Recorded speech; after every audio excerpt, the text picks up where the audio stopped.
The sun rises over a grassy plain. Sweeping aerial views of South Dakota prairies, canyons, rolling hills, cattle pastures, and farmlands dotted with hay bales.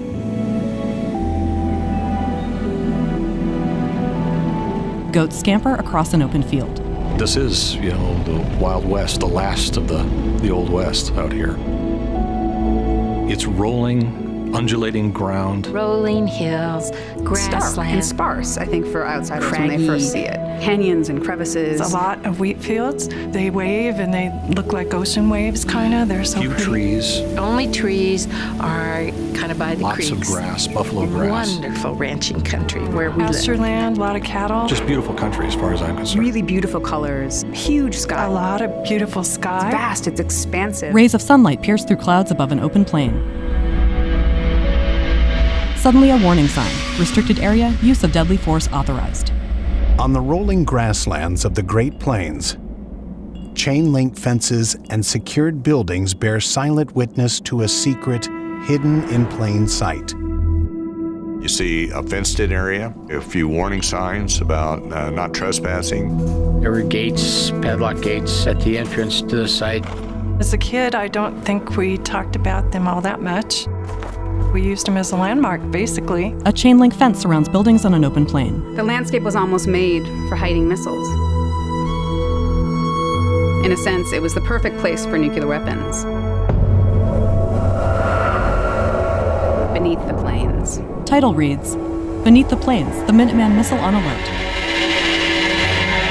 Cars drive down a country road past a missile silo. What lay hidden beneath the plains of the American heartland is a force that could lay waste to the world we know, Minuteman Missiles. The Minuteman was unique in that 1,000 missiles were going to be deployed underground, constantly on alert. The reason they were positioned in the middle of no place, where there were no urban areas, there was no critical infrastructure, was because they were a target. So if it's the target, then you have a target where there are not a lot of people around. We wanted to be close to the Canadian border because we shot them, or would have shot them, over the poles. Images of World War II. The roots of the Minuteman program go back to the end of World War II. A bomb explodes. Destroyed buildings. In August 1945, the United States bombed Hiroshima and Nagasaki with newly developed weapons of mass destruction. Smoke billows over scenes of destruction in Japan. The Japanese surrendered, and World War II was over. Headlines on Cold War propaganda. But soon a new conflict began, the Cold War. From Stettin in the Baltic to Trieste in the Adriatic, an iron curtain has descended across the continent. After the Second World War, Germans and Japan were defeated. The Great Britain and France became too weak, and then emerged two other powers. US and Soviet flags. The States and the Soviet Union competing for the domination of the world. World globe turning. Cold War rivals competed, both ideologically and economically, and for military supremacy. Propaganda posters. Neither side really trusted the other side. So each side begins to develop its own weapon systems and do so secretly and hurriedly, trying to one-up the next. Airplanes flying. At first, if they were to be used, nuclear warheads could only be delivered by airplane. Then, in 1957, a new word raced around the world, Sputnik. The first artificial Earth satellite in the world has now been created. Pictures and headlines about Sputnik. This first satellite was today successfully launched in the USSR. The Soviet Union had vaulted ahead of the United States, and the stakes could not have been higher. It was a shock for the West, especially the United States, that we couldn't imagine the Soviet will do it. One meaning, very quickly read from the launching of the satellite, is an ominous one. This is that the Russians have licked some of the toughest problems of rocket propulsion, the basis of the so-called ultimate weapon, the long-range ballistic missile. Missiles launch. The Soviet launch of Sputnik made it clear that ballistic missiles would soon be able to carry nuclear weapons 100 times more powerful than those dropped on Japan. Animation of missiles striking the U.S. Nuclear weapons were the first weapon we developed where there was no shield. There was no defense at that time. against the missile attack. President Eisenhower press conference. President, Russia has launched an Earth satellite. They also claim to have had a successful firing of the intercontinental ballistics missile. I asked you, sir, what are we going to do about it? The launching of Sputnik in October of 1957 forced Eisenhower, who was president at the time, to be more aggressive in funding American missile programs. Rocket booster engines ignite. Missiles launch. Word was received of the successful launching of the Atlas intercontinental missile, an answer in part at least to Russia's space supremacy. The first generations were the Atlas, and then we had the Titan I, and then we had the Titan II. All three of those were liquid propellant missiles. Very dangerous to be around, not easy to work with. Those require extensive maintenance and long prep time prior to launch. So the president could say, launch a missile, and it would take the missileers at the Atlas and Titan sites, in many cases hours, to get the missiles ready. Missiles prepared for launch. Just a few months after Sputnik made headlines, Congress approved development of a new kind of ballistic missile. A newsreel from the United States Air Force shows launch of the first Minuteman missile. Headline: Minuteman missile successful on first flight.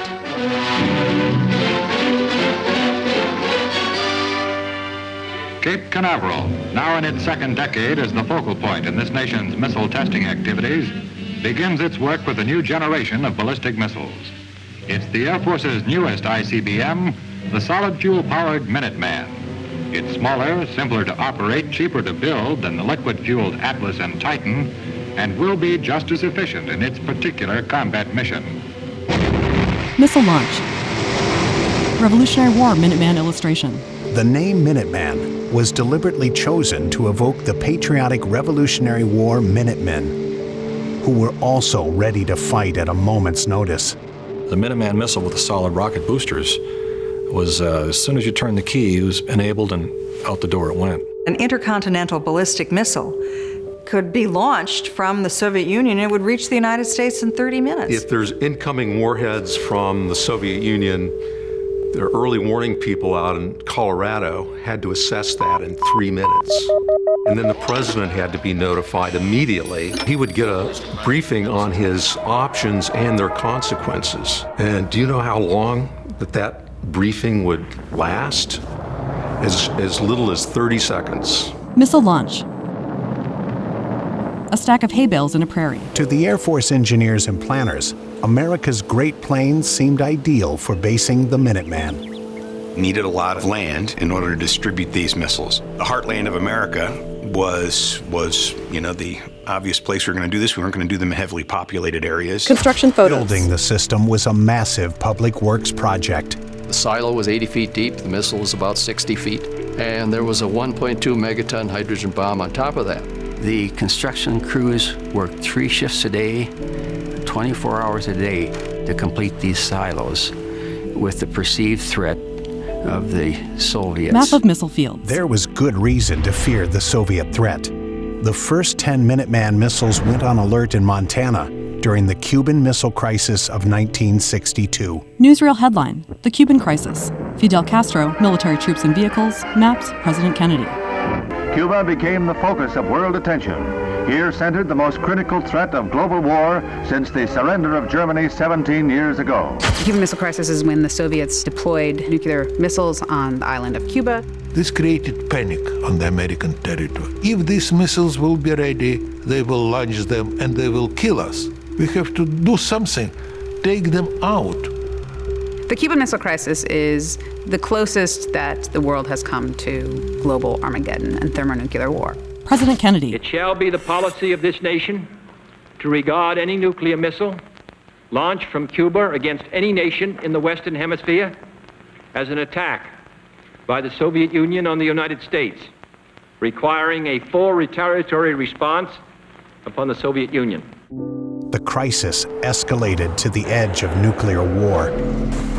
In the end, both Khrushchev and Kennedy compromised, and nuclear war was averted. But the arms race continued. Graphic compares U.S. and Soviet missile stockpiles. The massive buildup of nuclear weapons by both the U.S. and Soviet military was an attempt to prevent a nuclear war by having so many missiles that they couldn't all be destroyed in an attack. The Americans outpaced the Soviets, making it clear that the U.S. would always have enough for overwhelming retaliation. A missile launches. The Minuteman is just a really, really efficient weapon. It's a very efficient killing machine, if you have to put it that way. Animation of underground silos. By the end of 1967, 1,000 Minuteman missiles were deployed in underground silos. Each silo had an underground communication cable connecting it deep in the ground to a secured launch control center. The topside structure housed personnel and equipment. Communication cables provided each control center a direct connection to 10 silos. Fenced-in buildings. Out on the plains, residents reacted in different ways to their new nuclear neighbors. We never were concerned. In fact, my parents and I rarely, if ever, talked about it. It was just there. You know, we grew up in a family atmosphere where you didn't question your country's leadership. I don't really think that all the ranchers really appreciated having a nuclear weapon in their backyard. My parents fought it in court. They actually went to court about the siting of the missile site. The destructive power of the nuclear weapons, how could I not speak out once I learned that? How could I not speak out because I have children? I knew even as a young child that there was a potential for nuclear war. And the chances of survival probably weren't really good. A cartoon. There was a turtle by the name of Bert, and Bert the turtle was very alert. When danger threatened him, he never got hurt. He knew just what to do. He'd duck and cover, duck and cover. You know how bad sunburn can feel. The atomic bomb flash could burn you worse than a terrible sunburn, especially where you're not covered. Now, you and I don't have shells to crawl into like Bert the turtle, so we have to cover up in our own way. First, you duck, and then you cover. School kids duck under their desks.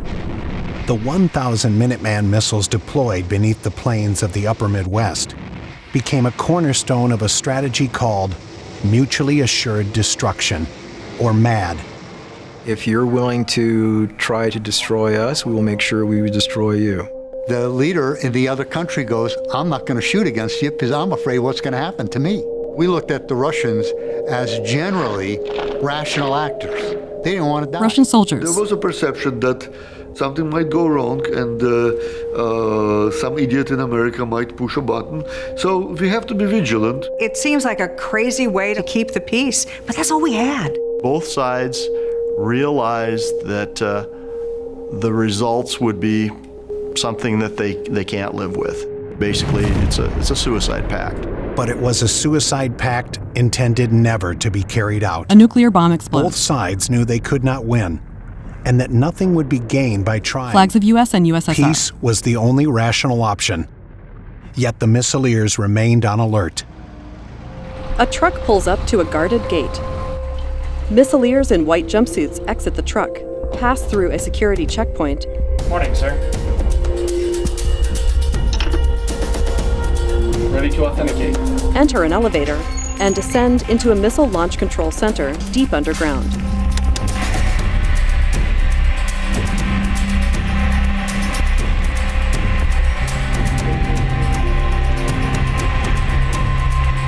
The scissor doors of the elevator open, and the men exit. Then, in black and white film footage, missileers enter a launch control capsule through a massive glass door. Both Soviet and American missile systems had multiple levels of safety built in. Anytime you are around nuclear weapons, there always has to be two people. We were always together. We always had to be within sight of each other, in fact. This two-person crew concept established security for the nuclear systems. The crews followed specific checklists. They were highly trained not to fire their missiles, except by order of the president.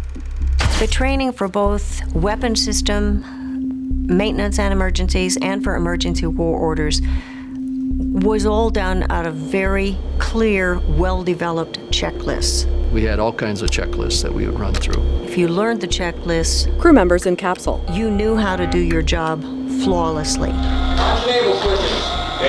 Inside control capsule, launch switch is being activated. 3, 4, At a Soviet base, a blast door opens and officers enter. The Soviet safety systems were similar. You have the early warning system. You have the officers who are watching day and night. If they see the massive launch, they have to report to the higher command.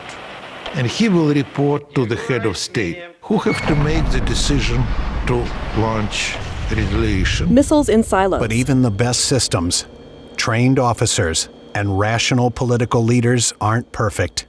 There have been probably a dozen serious false alarms, about 6 on the U.S. and 6 on the Soviet side during the Cold War and beyond. November 9th, 1979. Missileers stand near a truck on a dirt road overlooking the plains. I remember it was a clear day, nice day, crisp. Maintenance crew in a missile silo. Alonzo Hall was leading a maintenance team that day. Alonzo and crew continue working in the silo. Then they get a phone call from a missileer in a white jumpsuit. We were out there on the site and we received a call from the launch crew saying, prepare for EWO launch. Perform EWO emergency LF evacuation. We have an EWO evac. And that's something you never hear from the launch crew. This was not an exercise. Computers at monitoring centers showed a massive Soviet attack underway. Alonzo and crew exit the silo and drive away. Doing what they had been trained to do, Hall's maintenance team rushed to secure the area, then drove away from the launch facility. The rules were you go up about a mile from the site, upwind, crosswind, maintain visual security of the site. Because you still have a nuclear weapon sitting there and it's unlocked, it's not secure. A missile stands ready in a silo. A truck pulls over on a dirt road. The crew steps out and surveys the dusty landscape. Nobody said a word. We were just staring at the silo. We were either going to see a bright flash or we were going to see a missile come out of the hole. Fade to black. Then, military officers in a command center. The bright flash never came. Before launching any missiles, military authorities at the North American Air Defense Command Center in Colorado discovered the source of the supposed Soviet attack. A tape that was used for training of the early warning crews out in Colorado was inadvertently engaged and began to feed a simulation of a full-scale Soviet attack into our actual early warning network. So people were suddenly looking at their screens and seeing a massive Soviet nuclear strike. Alonzo and crew in truck. It hit us when we were actually en route back to base. You know, you just start thinking about things, and actually I was going to get married in 8 days. And so it would have been kind of a bad feeling, you know, not being able to go through with that. The Russians had their share of missteps as well, the most serious of which occurred in 1983. They had a foul up in their detection system, their missile warning system that showed that we were attacking. Retired Lieutenant Colonel Stanislav Petrov says in Russian, "Within 5 minutes I saw 5 missile launches. They all looked alike." And fortunately, the duty officer said there's something wrong, even though his directive said if you get this number, they're coming and you need to launch. That duty officer was Stanislav Petrov, a lieutenant colonel in the Soviet Air Defense Forces. Photo of a young Petrov. He says, "Everyone reports to me that all systems are working fine, and I don't believe." Petrov walks in Red Square. He continues, "My intuition was telling me it couldn't be true." Интуиция работала уже. Нет, такого не может быть. Soviet procedures required that he inform his superiors if incoming missiles were detected. Petrov ignored those procedures. Petrov says, "Even one reckless word from a tiny person like me, I was the first rooster in the chicken coop. Believe me, it could have made all other roosters follow and crow too. It would have been terrible." Который мог кукурекнуть, да. А все остальные, будьте уверены, они бы прокукурекали точно так же. Это было жутко страшно. A nuclear bomb explodes, laying waste to houses and trees. A mushroom cloud rises. If he had followed his strict military training, we would probably not be here today.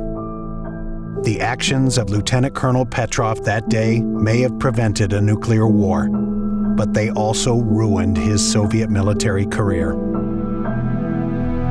Fade to black. Then 1980s photos of Presidents Reagan and Gorbachev.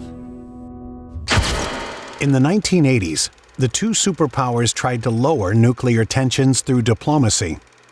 At the same time, economic troubles pushed the Soviet Union, led by Mikhail Gorbachev, toward its ultimate collapse in 1991. Photos and news He clips. could not control anything, not foreign policy, not domestic policy, and he was just flushed out. Gorbachev on TV. He says, "I hereby discontinue my activities at the post as President of the USSR." Tonight, the red flag was taken down from the Kremlin, where it has flown since the 1917 revolution.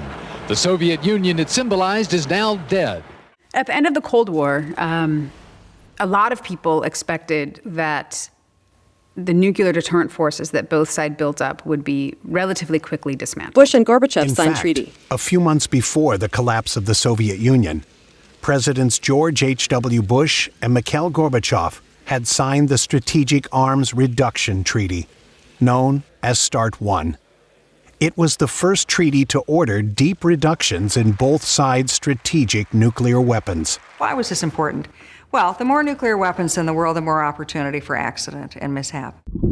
START required the destruction of thousands of warheads, as well as converting hundreds of missiles to non-military use. Silos are destroyed. The treaty required deactivation of 3 Minuteman missile fields, with 450 missiles in Missouri, North Dakota, and South Dakota. The deactivation process began with the missile wing removing the warhead and then the missile. Once we pulled all that stuff out and took the equipment out, etc., we would implode the silos, which means blow the works into the silo, and then we would cover it up. It basically looked as it did before, no concrete structures visible from the surface anymore. Sentiment was mixed. There was both a sense that we're glad this is over. Now we can get our land back. Now we can sort of have our old life back. Ranchers working. There was also a sense of concern that maybe the United States was giving in too quickly. My concern was, do we still have enough missiles to defend our country? Modern missile facilities and crews. Even with many missiles decommissioned, the nuclear force remains. Both the United States and Russia still have strategic nuclear warheads deployed on ICBMs, plus more on submarines and bombers. Submarine and ocean missile launches. Hundreds of missiles remain in service, a critical part of America's nuclear forces. People celebrate on the Berlin Wall. Militant groups wave guns and flags. Soldiers march in North Korea. With the end of the Cold War, the global stage is no longer dominated by two dueling superpowers. New threats have emerged. Modern and Cold War military scenes. Nuclear terrorism, cyber warfare. Our nuclear arsenal is pretty impotent in the face of 21st century threats. Nuclear weapons and nuclear missiles, the way they were conceived during the Cold War, are probably not the right weapon system for the threats that the United States faces in the 21st century. The Minuteman missile system, is it relevant today? It's relevant today in the sense that it was always relevant. It's relevant today because it keeps the peace between the major nuclear weapons states. Deterrence, in the sense that it existed in the Cold War, is not the same.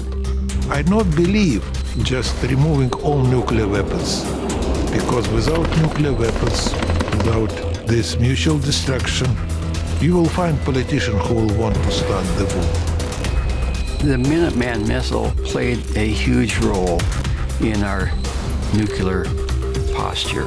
It was a system for which there was no defense. For a war, no one could win. Missiles launch, troops march, Cold War politicians and events, military funerals, modern ground and air combat, nuclear explosions.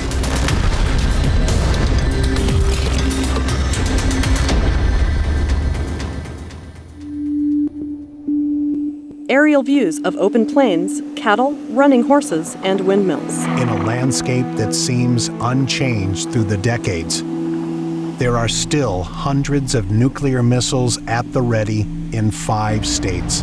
A pickup truck on a country road. Active and former missile silos and control centers dot the Great Plains. Reminders of the choices America has made to defend itself. The truck drives through a security gate. At the active missile fields, Air Force personnel arrive daily, trained and prepared to do the unthinkable. Their orders are still to be ready to fire their missiles on the President's command, and at a moment's notice. Missileers report for duty, then at Prairie Sunset. On balance, I think personally that the risks are at least as great today that nuclear weapons will be used as they were during the Cold War. Question remains, what kind of force is really needed to protect us as we move forward?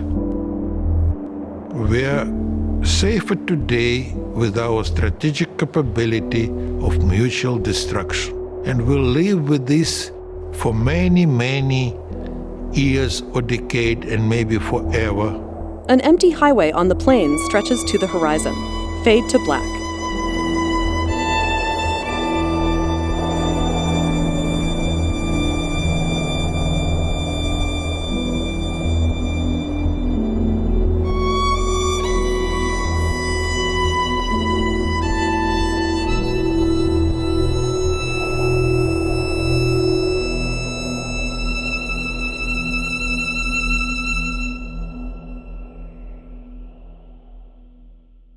White credits on a black background. Credits include directed by Mike Sullivan and Robert E. Knoll, Jr. Producer, Candy Moulton. Writers, Ron Blau and Candy Moulton. Narrator, Steve Kett. Cinematographer, Robert E. Knoll, Jr. Editor, Mike Sullivan. Sound designer, Mike Rafferty. Composer, Ruth Mendelson. Executive producers, Eric Leonard, Mark Southern. Featured interviews, Linda Aldrich, Missile Combat Crew and Squadron Commander, 1982-98. Don Alston, 20th Air Force ICBM Fleet Commander, 2010-2012. Bruce Blair, Missile Combat Crew Commander, 1972-74. James Bench, Missile Combat Crew Commander, 1975-82. Tucker Fagan, Missile Combat Crew, 1968-73. Alonzo Hall, Missile Maintenance Squadron, 1975-95. Gretchen Hefner, Historian, Northeastern University. Rick Husted, Wall, South Dakota resident. Lindy Kirkbride, Meriden, Wyoming rancher. Sergei Khrushchev, son of former Soviet Premier Nikita Khrushchev. K.T. McFarland, Deputy Assistant Secretary of Defense, 1983-84. Alan Martins, Missile Combat Crew Deputy Commander, 1963-65. Tim Pavek, Missile Facilities Engineer, 1984-2000. Gary Pearson, Sidney, Nebraska resident. Chuck Turbeville, Deadwood, South Dakota resident. Lori Van Pelt, Nebraska rancher. Brett Whitmore, Missile Security Police, 1982-86. Gene Williams, Interior South Dakota rancher. Stephen Willis, Missile Combat Crew Commander, 1973-76. Mark Yaffe, former Soviet citizen. Special appreciation to Slavomir Grunberg, Grunberg Films, for permission to use excerpts from The Red Button, including interview material with Stanislav Petrov. United States Air Force. Leslie Finstein, Air Force Entertainment Liaison Office, Los Angeles. Chris Kond, Major, Air Force Entertainment Liaison Office, Los Angeles. Daniel Phoenix, Air Force Global Strike Command, Louisiana. The 44th Strategic Missile Wing, the 66th, 67th, and 68th Missile Squadrons. Produced for the National Park Service by BPI. A presentation of the National Park Service, U.S. Department of the Interior.